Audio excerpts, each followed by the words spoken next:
द्रौपदी के बारे में जितना टीवी या किस्से कहानियों में बताया जाता है, उतना शायद उनको जानने के लिए पर्याप्त नहीं है। उनके जीवन से जुड़े कितने ही ऐसे गहरे रहस्य हैं जिनका ज्ञान कम ही लोगों को है। वो रहस्य अच्छे हैं या बुरे, इसका निर्णय आप स्वयं इस वीडियो को देखकर करें और इस वीडियो को अंत तक अवश्य देखें। ओम गणपति चैनल में आपका स्वागत है। अगर आपको हमारे वीडियो पसंद आते हैं तो कृपया चैनल को सब्सक्राइब और वीडियो को लाइक अवश्य करें। इससे हमें और भी अच्छा कार्य करने की प्रेरणा मिलती है। नंबर 1, महाभारत के आदि पर्व अध्याय 67 के अनुसार द्रौपदी देवराज इंद्र की पत्नी शची के अंश से उत्पन्न हुई थी। वह राजा द्रुपद के कुल में यज्ञ की वेदी के मध्य भाग से एक अनिंद्य सुंदरी कुमारी कन्या के रूप में प्रकट हुई थी। उनके अंगों से नील कमल की सुगंध फैलती रहती थी। उनके नेत्र कमल के समान सुंदर और विशाल थे और उसका सौंदर्य भी अद्भुत था। नंबर 2, महाभारत आदि पर्व अध्याय 196 में महर्षि व्यास जी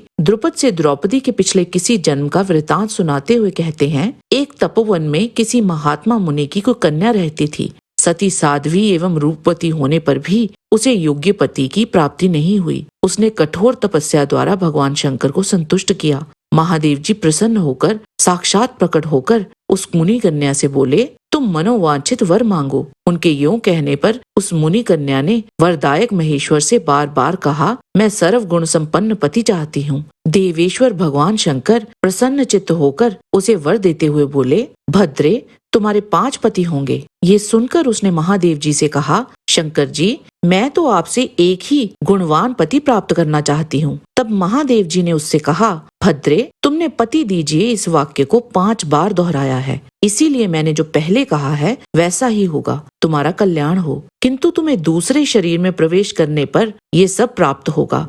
द्रुपद, वही मुनि कन्या तुम्हारी इस पुत्री के रूप में फिर उत्पन्न हुई है। अतः ये पृषत वंश की सती कन्या कृष्णा पहले से ही 5 पतियों की पत्नी नियत की गई है। यही स्वर्गलोक की लक्ष्मी शची है जो पांडवों के लिए तुम्हारे महायज्ञ में प्रकट हुई है। इसने अत्यंत घोर तपस्या करके इस जन्म में तुम्हारी पुत्री होने का सौभाग्य प्राप्त किया है। यह देव सेवित सुंदरी देवी अपने इस कर्म से 5 पुरुषों की एक ही पत्नी नियत की गई है। स्वयं ब्रह्मा जी ने इसे देव स्वरूप पांडवों की पत्नी होने के लिए रचा है। नंबर 3, द्रुपद द्वारा किए गए यज्ञ से पहले धृष्टद्युम्न उत्पन्न हुआ। तत्पश्चात यज्ञ की वेदी में से एक कुमारी कन्या भी प्रकट हुई जो पांचाली कहलाई। वह बड़ी सुंदरी एवं सौभाग्यशालिनी थी। उसके अंगों से नील कमल की सी सुगंध प्रकट होती थी और 1 कोस तक चारों ओर फैल जाती थी। उस समय पृथ्वी पर उसके जैसी सुंदर स्त्री दूसरी नहीं थी। देवता, दानव और यक्ष भी उस देवोपम कन्या को पाने के लिए तत्पर थे। उस कन्या के प्रकट होने पर भी आकाशवाणी हुई थी, इस कन्या का नाम कृष्णा है। ये समस्त युवतियों में श्रेष्ठ और सुंदरी है और क्षत्रियों का संहार करने के लिए प्रकट हुई है। ये सुमध्यमा समय पर देवताओं का कार्य सिद्ध करेगी। इसके कारण कौरवों को बहुत बड़ा भय प्राप्त होगा। धृष्टद्युम्न द्रौपदी का जुड़वा भाई था। दोनों ही यज्ञ की वेदी से उत्पन्न हुए थे। नंबर 4, द्रौपदी इंद्रप्रस्थ की वित्त मंत्री थी। पांडवों की संपूर्ण संपत्ति का लेखा जोखा द्रौपदी ही जानती थी। महाभारत के वन पर्व अध्याय 233 के अनुसार द्रौपदी सत्यभामा को बताती हैं कि जिन दिनों महाराज युधिष्ठिर इंद्रप्रस्थ में रहकर इस पृथ्वी का पालन करते थे, उस समय प्रत्येक यात्रा में उनके साथ 1 लाख घोड़े और 1 लाख हाथी चलते थे। मैं ही उनकी गणना करती थी, आवश्यक वस्तुएं देती और उनकी आवश्यकताएं सुनती थी। समस्त सेवकों के सभी कार्यों की देखभाल भी मैं ही करती थी। महाराज तथा अन्य पांडवों को जो कुछ आय, व्यय और बचत होती थी, उस सब का हिसाब मैं अकेली ही रखती थी और जानती थी पांडव कुटुंब का सारा भार मुझ पर ही रखकर उपासना में लगे रहते थे। मुझ पर जो भार रखा गया था, मैं सब प्रकार का सुख भोग छोड़कर रात दिन उस दुर्वह भार को वहन करने की चेष्टा किया करती थी। मेरे धर्मात्मा पतियों का भरा पूरा खजाना वरुण के भंडार और परिपूर्ण महासागर के समान अक्षय एवं अगम्य था। केवल मैं ही उसके विषय की ठीक ठीक जानकारी रखती थी।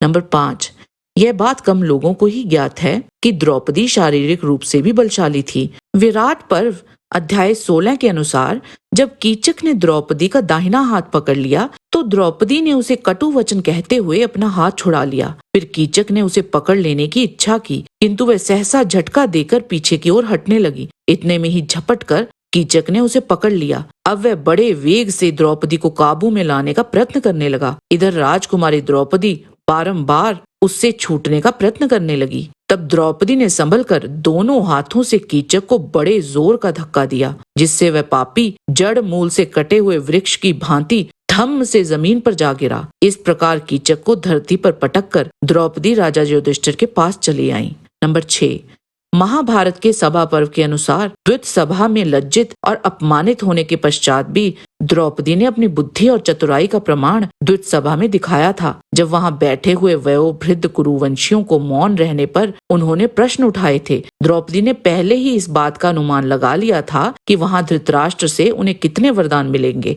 और बड़ी ही चतुराई से उन वरदानों को भागों में बांट दिया। सर्वप्रथम उन्होंने युधिष्ठिर को मुक्त करवाया, फिर अगले वरदान का उपयोग करते हुए बाकी पांडवों सहित उनके अस्त्र शस्त्रों को भी मुक्त करवा लिया, ताकि समय आने पर वे अपना राज्य वापस ले सकें। द्रौपदी की बुद्धिमत्ता और इच्छा शक्ति ने उन्हें विपत्ति और समृद्धि दोनों ही समय पर दृढ़ रहने में सक्षम बनाया था। नंबर 7, एक समय वन से निकलते हुए जब जयद्रथ ने सर्वप्रथम द्रौपदी को देखा था तो वह वहां बोला था कि ये कोई अप्सरा है या देवकन्या, ये निश्चित ही देवताओं की रची हुई कोई माया है। उस समय जयद्रथ विवाह की इच्छा से शाल्व देश जा रहा था और द्रौपदी को देखकर उसने विवाह करने का निश्चय त्याग कर द्रौपदी का अपहरण कर लिया था।